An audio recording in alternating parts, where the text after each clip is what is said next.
this day praises be unto you, for you are the Lord, our healer. Pagbasa mula sa unang aklat ng mga hari. Noong mga araw na iyon, ang Panginooy napakita kay Solomon sa panaginip. Ano ang ibig mong ibigay ko sa iyo?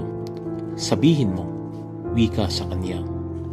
Sumagot si Solomon, Panginoon, aking Diyos, ginawa mo akong hari bilang kahalili ng aking amang si David. Bagaman ako'y bata pa't walang karanasan, pinapamuno mo ako sa iyong bayan, sa bayang ito na hindi na mabilang sa dami. Bigyan mo ako ng isang pusong maunawain at marunong kumilala ng masama at magaling. Sapagkat sino ang maaaring maghari sa bayan mong ito na napakalaki? Ikinalugod ng Panginoon ang hiling ni Solomon, kaya't sinabi sa kanya, yamang hindi ka humiling para sa iyong sarili ng mahabang buhay o kayamanan o kamatayan ng iyong mga kaaway, kundi ang hiniling mo'y pagkaunawa at katalinuhang humatol. Ipinagkakaloob ko sa iyo ang hiniling mo. Binibigyan kita ng karunungan na walang kapantay, maging sa mga nauna, maging sa mga susunod pa sa iyo.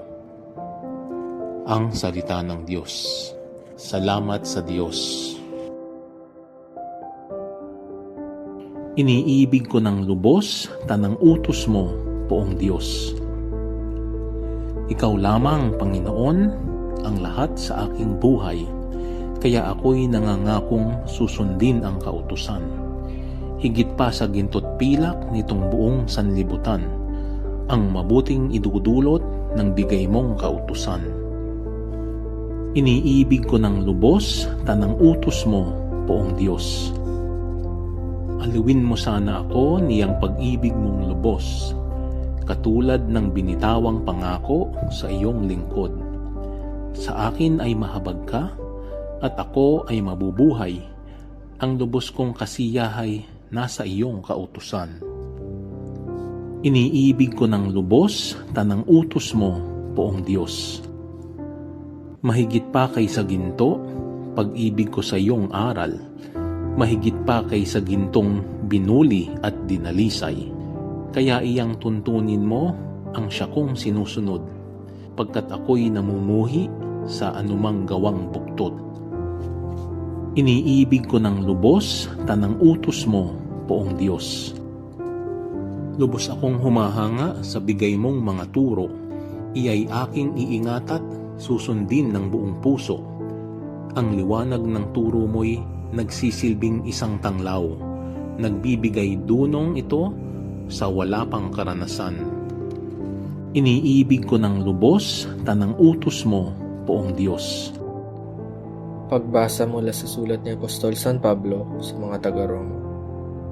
Mga kapatid, alam nating sa lahat ng bagay, ang Diyos ay gumagawang kasama ang mga nagmamahal sa Kanya, ang mga tinawag ayon sa Kanyang panukala, sa kanilang ikabubuti. Sapagkat sa mula't mula pa'y alam na ng Diyos kung sino ang sa Kanya.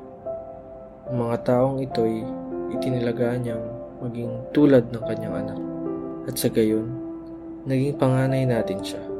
At ang mga itinilaga niya noong una pa ay Kanyang tinawag.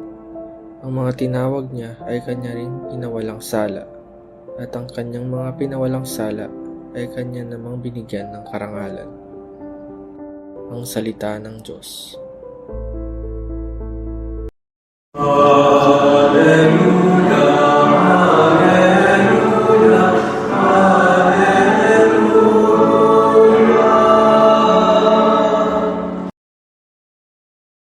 Ang mabuting balita ng Panginoon ayon kay San Mateo.